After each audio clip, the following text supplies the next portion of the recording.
Advanced revenue management, revenue allocation. Okay, so we have done a whole bunch of videos about revenue recognition plans. Now we're moving on to revenue allocation, right? Okay, so let's go look at Suite Answer 49185. When you have multi-element sales, the sales prices of the elements may not be the same as the fair value.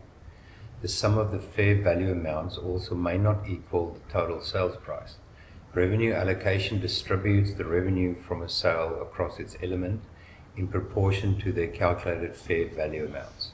The allocation type of the item usually determines the initial allocation type for the revenue element.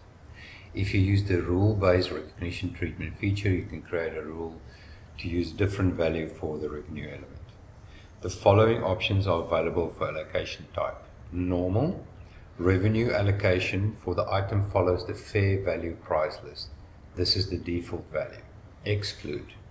The item is excluded from revenue allocation. The item discounted sales amount is the revenue amount. So this is discount related. Software. The item is software.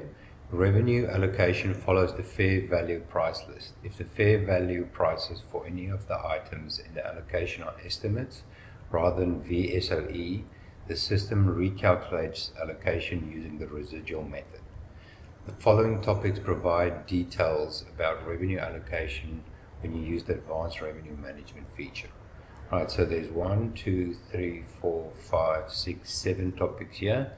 And you will see, I will in my next video, so there's fair value, revenue allocation, sorry, those are all related. Then there's revenue allocation, revenue reallocation, right? So I've got all of these covered here, and I'm going to do those videos right after this one.